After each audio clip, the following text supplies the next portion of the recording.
Hola, muy buenas amigos, ¿cómo están? Espero que estén muy bien y sean bienvenidos a un nuevo video de su canal Crónicas del Jurista. Mi nombre es Carlos Villarraga y el día de hoy vamos a hacer un videito muy rápido de cuáles son las 10 reformas que se quieren implementar al Código Penal en Colombia y que tengo entendido ya fue presentado el proyecto de ley por parte del ministro de Justicia del gobierno de Gustavo Petro. Y vamos a analizar, obviamente esto cuando pase por el Congreso puede que tenga modificaciones, pero vamos a reaccionar y hacer una serie de comentarios sobre estas medidas que se quieren implementar para, es el fin, mejorar la justicia. Y entonces, sin más preámbulos, comencemos. Lo primero que quiere hacerse es darse un adiós al delito de inasistencia alimentaria. Y bueno, antes de que se me olvide, vamos a tomar la información del diario de El Espectador, la redacción judicial. Entonces, retomamos. Primero, adiós al delito de inasistencia alimentaria. Según el proyecto, la inasistencia alimentaria es uno de los delitos que más genera denuncias, lo que estaría contribuyendo a la gran congestión de la justicia penal, etcétera. Vemos las cifras en pantalla. Además, al enviar a la cárcel al infractor, se le cortan las posibilidades mismas de responder por sus obligaciones económicas, al tiempo que se cortan las relaciones familiares por el desgaste de un proceso penal. Bueno, esta es una discusión que se viene teniendo desde hace muchísimos años. Algunos dicen que sí, algunos dicen que no. Por supuesto que cuando una persona está obligada a prestar alimentos y no lo hace, es algo muy penoso, es algo que está muy mal hecho. Pero debemos recordar de que el Código Penal, el derecho penal es la última ratio y es la consecuencia más fuerte con la que cuenta el Estado para arreglar los problemas. Entonces, si una persona, digamos, está presa en una cárcel o también en su domicilio, puede que tenga menos posibilidades de trabajar, ya sea formal o informalmente. Se le coartan sus oportunidades para generar ingresos, y por supuesto esto va a hacer que menos pueda, digamos, cumplir con esa cuota de alimentos que tiene que pagar. Entonces, más allá del tema de las denuncias, que es un tema penoso, yo pienso quizás desde el punto de vista administrativo, las entidades que velan por la familia, por los niños, se pueden tomar medidas coactivas, por ejemplo, embargos de forma provisional, después que estos puedan tomarse de forma permanente por los jueces de familia. Me parece que son medidas que son más rápidas y pueden ser más eficientes que sentar a una persona frente a un fiscal, o peor aún, mandar a una persona para la cárcel. Y es que es cierto que este tema del proceso penal puede desgastar las familias, puede aumentar o producir incluso violencia intrafamiliar. Entonces, es cierto que muchas veces se escucha de que esto se hace para asustar a las personas, que la persona cuando escucha a la fiscalía se asusta, entonces va y paga. Es decir, no sé qué tan legítimo sea eso, quizás es una estrategia, para algunos sea bueno, para otros no, pero me parece que sería un poco más rápido, en mi opinión, si se maneja desde el punto de vista administrativo. Entonces tenemos ese pequeño detalle. Casos de asesinatos no serán agravados si la víctima es menor de edad. Y esto es un punto que es verdaderamente polémico, porque bueno, ya sabemos que en Colombia se tumbó la cadena perpetua cuando se cometan estos crímenes contra menores de 18 años, y uno de los argumentos es que al hacer una lectura sistemática no se encuentra un sustento jurídico que justifique un tratamiento distinto, más complejo cuando la víctima es menor de 18. La verdad me parece este tema muy espinoso. No sé si desde el punto de vista de la dogmática, desde el punto de vista de la sociología, e inclusive de la política penal esto sea legítimo. Sin embargo, desde el punto de vista de la política criminal y los efectos que esto puede dejar en cuanto a la idea, la erradicación de la fidelidad a las normas, no sé qué tan conveniente sea. Me parece que es un punto que quizás va a levantar mucha ampolla y mucha polémica, así como ya estamos todos los años sufriendo estos temas, ¿no? Desde el tema del aborto, el tema de la muerte asistida, el tema de la cadena perpetua, etcétera. Entonces, bueno, argumentos puede que sí los haya, pero el revuelo político y popular va a ser grandísimo. Entonces, bueno, ahí sí ya lo dejaría a cada quien la última palabra. Se borran delitos asociados a la religión y a la moral. La injuria y calumnia desaparecería del Código Penal porque estos delitos favorecen la persecución de la libertad de expresión. Es decir, permite que las críticas políticas, discursos disidentes, ejercicios periodísticos o pronunciamientos de colectivos de derechos humanos sean perseguidos penalmente. Yo digo una cosa, y es que realmente no sabemos hasta qué punto estos delitos puedan generar efectos negativos. Es cierto que hay algo que se está popularizando en los periodistas, que es el hostigamiento judicial. Denuncian a los periodistas que se dedican a investigar. Es muy penoso estos hechos, ¿no? Muchas veces los corruptos utilizan el hostigamiento de la justicia para amedrentar, llenar de miedo a los periodistas, para amenazarlos con sanciones penales e inclusive demandarlos ante los jueces civiles. Desde ese punto de vista es cierto que el tema de la libertad de expresión y de opinión podría estar en juego. Sin embargo, la dignidad humana, el buen nombre, la honra, son valores, derechos que están relacionados con la dignidad humana.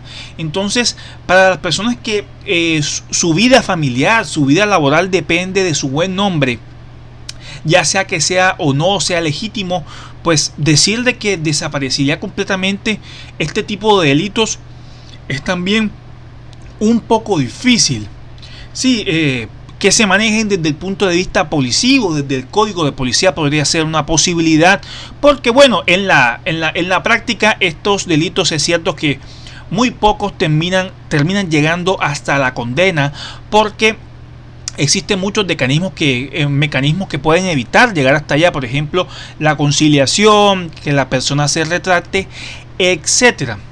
Y otras conductas que tienen que ver con la libertad religiosa, el impedimento y la perturbación de la libertad religiosa y de las ceremonias religiosas, el irrespeto a cadáveres, que son una serie de conductas. Por ejemplo, una persona no deja que se desarrolle una ceremonia religiosa o la perturba. Bueno, es cierto que quizás esto casi no se ve, o que se puede manejar desde el punto de vista administrativo o desde el punto de vista policial mucho más rápido.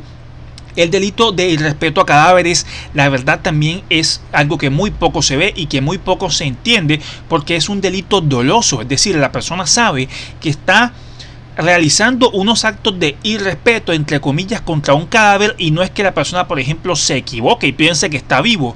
No, por hacer algún comentario. Se esfuma un delito que limitaba la participación política, y lo tengo por acá, que dice: elección ilícita de candidatos. El que sea elegido para un cargo de elección popular estando inhabilitado para desempeñarlo por decisión judicial, disciplinaria o fiscal incurrirá en prisión. Esto dice que tiene que ver en relación con la sentencia de la Corte Interamericana en el caso Petro contra Colombia. Puede haber muchos motivos por los cuales una persona está inhabilitada. No obstante, pienso que se debería aclarar, es decir, cuál es el fundamento exacto que se utiliza para eliminar esta conducta, ¿no? Porque una persona puede estar inhabilitada por muchas razones, ya sea por un fallo fiscal, ya sea por una condena judicial. Es decir, hay cierta proporcionalidad en este tema, y no simplemente como que, bueno, estás inhabilitado y ya, y no se distingue de ninguna forma. Sin embargo, si es un delito que de pronto tampoco pues se podría manejar de otra manera, ¿no? Entonces, en tanto que puede generar el efecto de inhibir a una persona para postularse a un cargo público de elección popular cuando haya sido objeto de sanción. Bueno, si es que ha sido objeto de sanción disciplinaria o fiscal, pues obviamente no puede presentarse. Es decir, no veo que tiene de malo eso, pero bueno, quizás hay que ajustar un poco más ese punto. Otros delitos que desaparecerían: el incesto, que Yesid Reyes Echandía, que fue magistrado, Yesid Reyes Alvarado, perdón, hijo, que fue magistrado también de la Corte Suprema, que fue ministro de Justicia, está de acuerdo en acabar con el incesto. Dice que realmente lo malo, bueno, o lo que causa un daño a la familia no es la conducta incestuosa, sino por ejemplo que los hijos, bueno, que a juicio de algunos, no de él, los hijos pueden nacer por ejemplo con malformaciones. Entonces él dice que se debería castigar es el tener hijos entre hermanos o entre padres e hijos, valga la redundancia, pero como tal no se afecta a la familia, porque el concepto de familia ahora es relativo o es diferente, porque así lo ha dicho la Corte Constitucional. Ya familia no es papá, mamá e hijos, no, familia ya puede ser una mamá y su hijo, puede ser dos mujeres, dos hombres, etcétera. Entonces no tiene sentido decirle que se afecta a la familia. Realmente a mí sí me parece de que este tema de las relaciones incestuosas, sí, puede ser uno de los casos donde de pronto la libertad no es lo más importante, pero sí se puede afectar, digamos, la familia. La familia es muy sagrada, quizás es una opinión muy tradicional, pero la familia es el núcleo esencial de la sociedad. De ella dependen de que los seres humanos se desarrollen civilizadamente. Entonces, bueno, no sé, pero si de pronto no hay personas presas por incesto y las procesadas son muy poquitas, según el mismo Reyes señala, entonces ¿por qué pues sacarlo? Pues sacarlo se utiliza el argumento de que no se utiliza, pero bueno, realmente sí, la familia me parece que es algo muy sagrado, pero bueno, ahí ya lo dejaría también a la discusión de cada quien. Alternativas a la prisión. El proyecto permite tener el tratamiento penitenciario progresivo, ampliar el acceso a la prisión domiciliaria, los permisos de 72 horas de libertad, libertades condicionales, pues permite modificar que se le dé casa por cárcel a quienes reciban condenas inferiores a 4 años para que se aumenten a 6. Bueno, es decir, actualmente pues las personas que reciben penas inferiores a 4 años pueden ir a pasar esa pena en la casa. Aquí se está promoviendo o proponiendo de que se aumente a 6, lo que hará que más personas y quizás por otro tipo de delitos vayan a pasar las condenas en su casa. El problema de esto es que ¿quién vigila? ¿O qué mecanismos se van a implementar para que esas personas realmente no burlen estas penas domiciliarias o no delincan, porque no desde el lugar de donde están o no obstruyan investigaciones, etcétera? Es decir, es un tema que también es bastante polémico. No es decir simplemente sacar a la gente a la calle y ya. Entonces va a depurar el artículo 68 que por años ha impedido que personas condenadas por delitos graves como concierto para delinquir agravado u homicidio agravado accedan a prisión domiciliaria. Este artículo 68A es muy polémico porque realmente evita, como ya lo leímos, que las personas vayan a libertad, a prisión domiciliaria por una gran cantidad de conductas. Aquí lo que se busca es depurar este artículo, que sigue siendo muy polémico porque por ejemplo se menciona homicidio agravado, si mal no estoy también se mencionan delitos de corrupción contra la administración pública. Bueno, lo dejamos ahí porque no hay más tiempo. Se refuerza la justicia restaurativa, que busca hacer énfasis en la reparación de las víctimas, que se acuda a esta justicia cuando se trate de delitos que tengan una pena máxima de 8 años. Es bastante elevado. Bueno, continuamos. Disculpen la pequeña interrupción. Creo que ya quedó más o menos claro el comentario del numeral 7.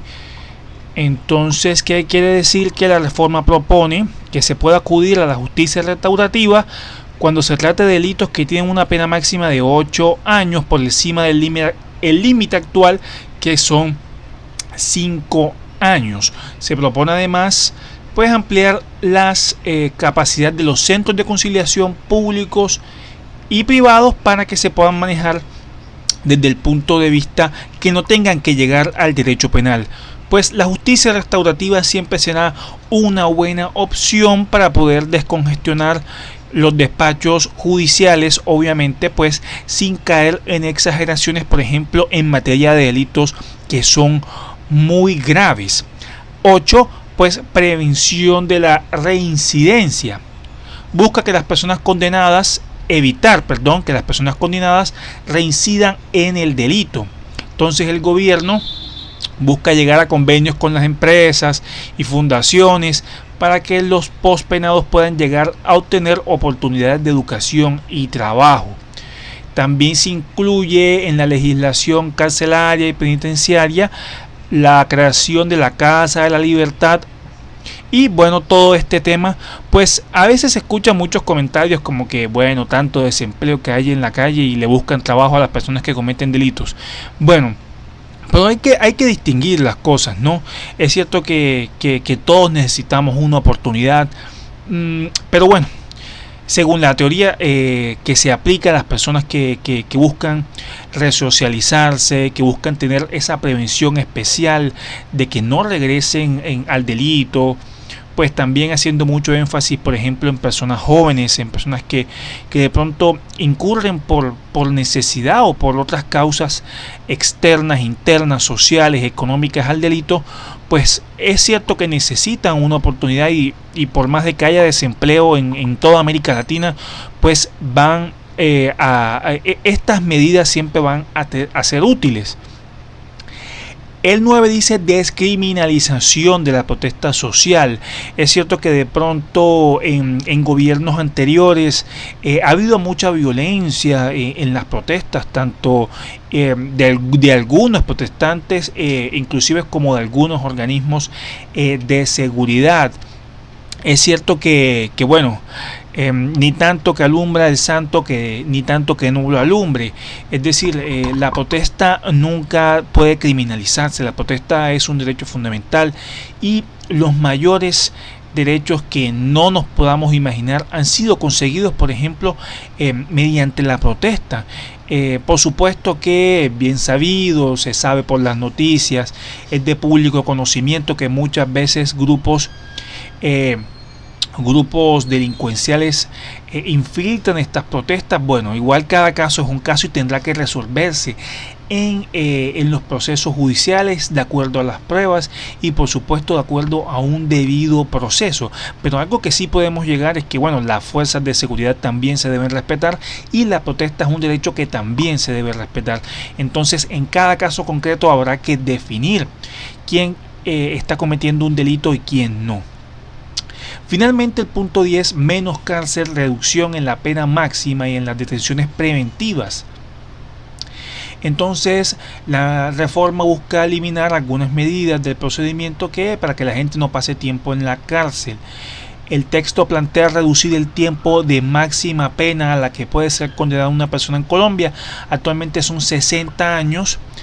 El texto propone reducirlo a 40. En Colombia durante mucho tiempo, ya aquí eran 40 años, sino que el Congreso, también incurriendo muchas veces en populismo punitivo, ha ido año tras año aumentando las penas para dar esa falsa sensación de que algo funciona, de que algo se está arreglando, y no es así. Hemos llegado aquí, se supone que no existe cadena perpetua, pero de hecho sí podemos decirle que existe, porque la pena máxima son 60 años.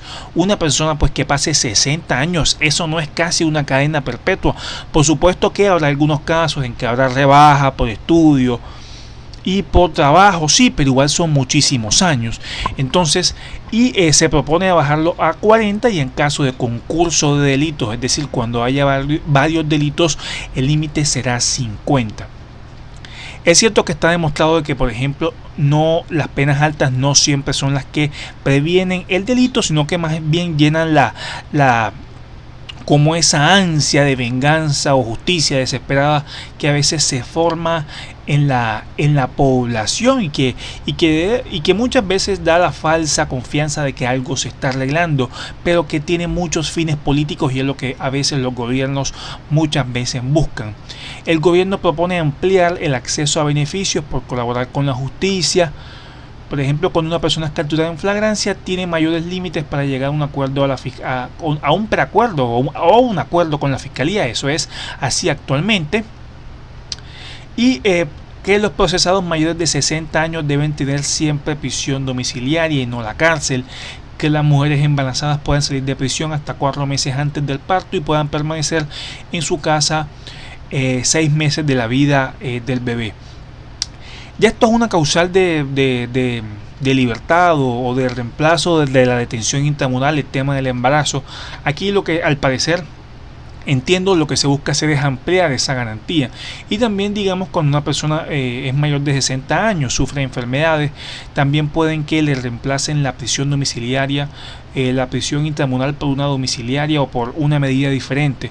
Pero por supuesto ya esto aquí se está como ampliando o se está afianzando esta idea en virtud del tema de todo lo que tiene que ver con la dignidad humana. Entonces ya no voy a hablar más para que el video no se haga muy largo.